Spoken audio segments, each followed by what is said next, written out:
মধ্যপ্রাচ্য ফেরত শ্রমিকদের ভিসা জটিলতা সমাধানে কাজ করার প্রতিশ্রুতি দিয়েছেন প্রবাসী কল্যাণমন্ত্রী আরিফুল হক চৌধুরী। এছাড়াও লেবাননে নিহত ফরিদপুরের দীপালি আক্তারের মরদেহ দ্রুত দেশে আনার প্রতিশ্রুতি দিয়েছেন পররাষ্ট্র প্রতিমন্ত্রী শামা ওবায়েদ। অন্যদিকে দেশের সব জুট মিল দ্রুত চালুর উদ্যোগ নেওয়া হচ্ছে বলে জানিয়েছেন বস্ত্র ও পাট প্রতিমন্ত্রী মোহাম্মদ শরীফুল আলম। প্রতিনিধিদের পাঠানো তথ্যচিত্রে আরও জানাচ্ছেন সুলাইমান কবির।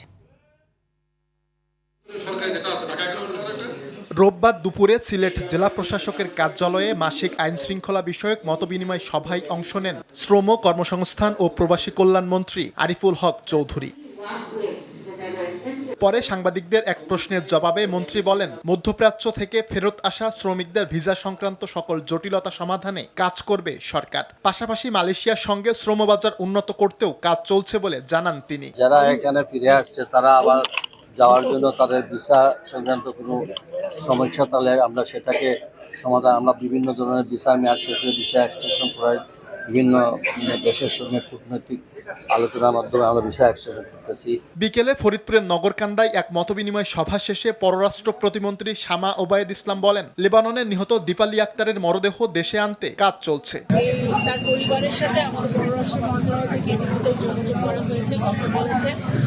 তার যে বোন থাকে সেই বোনের সাথে আমরা যোগাযোগ করেছি।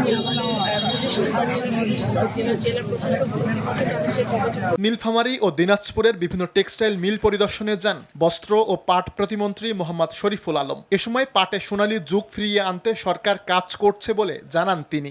সারা বাংলাদেশে যে সমস্ত প্রতিষ্ঠানগুলো বন্ধ আছে, বিশেষ করে আমাদের মন্ত্রণালয়ের টেক্সটাইল মিল বা জুট মিল, এইগুলো চালুর ব্যাপারে আমাদের যে কমিটমেন্ট ছিল সেই লক্ষ্যে আমরা কার্যক্রম শুরু করেছি।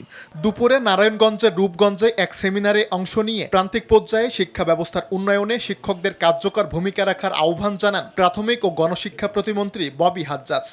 একজন জাতীয় লেভেলে মানে দেশ জাতির জন্য নিবেদিত প্রাণ হয়ে আপনি আপনার স্কুলের নেতৃত্ব দেন।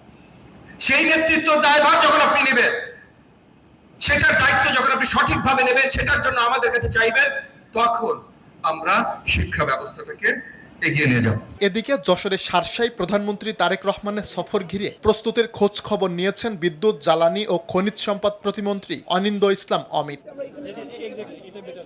সুলাইমান কবির, RTV।